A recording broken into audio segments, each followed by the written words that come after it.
Guys and gals, welcome back to the channel. Quick discussion today on communications. Okay, so here we've got three different types of radios. You've got ham radio. You're going to need a license for that one. I don't have a license. I don't use it.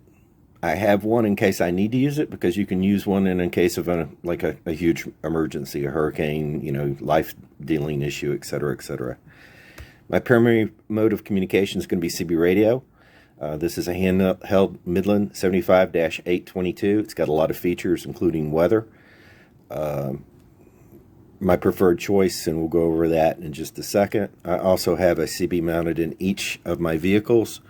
In my wife's car, I have one of these hooked up in the vehicle mount. And I have a regular mobile CB in my Jeep JK. And this is the family radio service function. So, I don't like these. They don't have the range that they talk about. Yeah, they can go 40 miles if you're on top of a mountain and talking to somebody that's on another top of a mountain. But all radio communications are limited by line of sight, with the exception of, well, I'm not going to say with the exception. The hams use repeaters, so you can get a lot further with those. All of mine, excuse me, all the radios that I have that I can have, I've got extended antennas on instead of the ones that come with the unit. So you can see the Baofeng here has the extended antenna, as well as my Midland. It's got the extended, I think it's a 22-inch. So I replaced those so I can get as much distance out of them as possible. So, and once again, I seldom use these except maybe around the house for just, if I'm up on the roof doing something, I want to make sure I have communications with somebody in the house and I don't have to holler. I've got that little radio I can carry.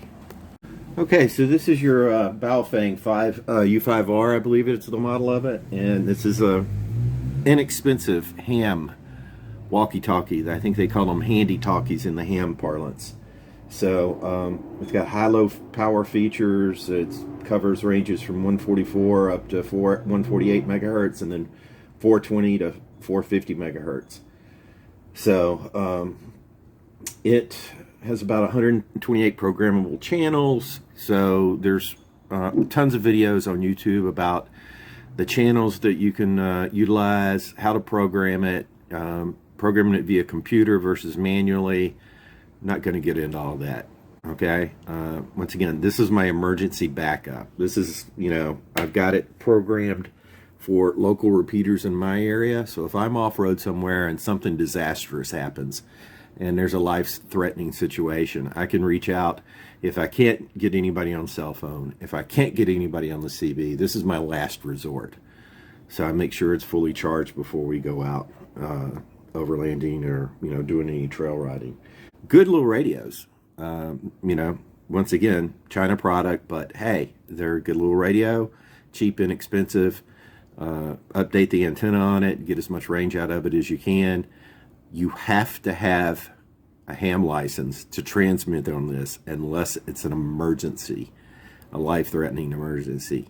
And if it comes up between, me or someone being a life-threatening emergency and I don't have a license to transmit, I'm going to take the chance that saving a life is more important than breaking a rule. So that's just my outlook. Do what you need to do. I am by no means a lawyer.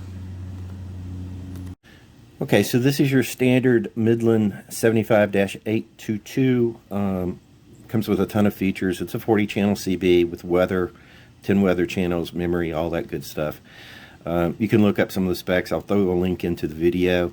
This is its standard configuration out of the box. You can see it's got a small rubber ducky antenna, and I'm going to go over the three antennas that I use for it here, actually four, and we'll kind of go from there. Comes with two battery packs, one for regular batteries that are non-rechargeable, and it comes with a rechargeable battery pack as well. They can put the appropriate batteries in, then it comes with a charge cable. This is a great option because you can upgrade the antennas for extended range, gives you more channels, it gives you the weather for when you're off-roading, etc. These are more expensive. These are about, I don't know, about $100 a piece, depending on where you get them or if they're on sale. But I highly recommend this particular model. I'm going to show you the 3 antennas I have here, and then we'll talk about a car configuration for it. Alright folks, so here's the different antenna options the Midland 75-822 comes with, or doesn't come with, but are available. The antenna on the bottom is the rubber ducky that it normally comes with. You're going to get minimum range out of that, so highly recommend you update to one of these other antenna types.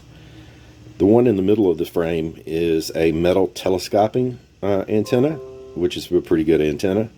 And then the antenna above that is more of a flexible, wrapped in plastic type antenna that, you know, won't break. Problem with the metal expandable ones, it's a metal tube, gets caught on something unexpectedly, it might bend and or snap off, break. So if you're going to get an antenna to upgrade your performance, I highly recommend the antenna on top. I'll try and find the name and I'll put a link in the description. Thanks. So this is the Midland 75-822's configuration for use in your car. I'm trying to make sure the camera is as stable as possible. So it's the basic unit. You remove the antenna, you put on the car adapter, and you have the ability to use a cigarette lighter adapter, and then you must, in this configuration, use an external antenna. Now that can be a mag mount or a permanent mount on your vehicle. In one of the applications on my wife's Jeep WJ Grand Cherokee, we've just got a permanent antenna, you know, regular CB antenna mounted to her vehicle, grounded appropriately, and she just keeps this in her vehicle in this configuration. If she needs it, she plugs in the cigarette lighter, the antenna stays plugged in, and she's got an instant CB. This is the unit that I have in my Jeep. So I mounted it on this Smittybilt overhead console. Works out really well. 40 channel CB, doesn't have weather, but that's okay. Has an external PA hooked up, which I've mounted the speaker to my front bumper. Show you a brief video of that here in just a second, and I'll also show you how it's hooked up. I have my off-road overlanding trailer hooked up so it can have a CB, and we're gonna go from there. All right, folks, so this, you can see the speaker. It's a weatherproof speaker designed for the CBs. For the PA, these are not really loud, but they do allow you to communicate, and you can turn up the volume on your CB, and it gets fairly loud, depending on what your use is for. So take a look at that and let us know what you think. Then lastly,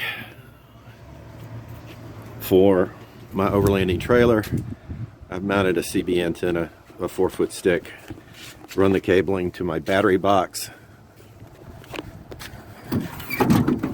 and then I've got the antenna here, and I can use one of those Midland 75-822s, plug it in here.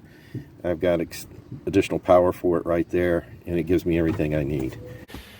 Okay, so I'm filming all this with my phone, so if the video shakes a little bit, I apologize. So we've got a Midland 75-822, and these are unique little CBs because they can be you can add a battery pack that it comes with, and it can be a handheld, or you can convert it like we've done here and have it be a mobile unit. So the power for it in this particular case is being ran off of the auxiliary power, and it just plugs in to the cigarette lighter adapter, and that comes with the kit. And you can turn it on, and you can tell nobody's out here talking on this particular channel today, so I'll turn it back off. But it's a nice little radio. It's got 40 channels. You can have them modded to give you the 40 normal channels, and then an L1 through 40, and then a high 1 through 40 to give you 120 channels. I've had that done. I haven't tested it, so I can't tell you, how good it works, etc., etc. So the antenna for this hookup just runs right there, and that allows me to run the 4-foot antenna. Thank you for watching the video. Please like and subscribe. See you next video.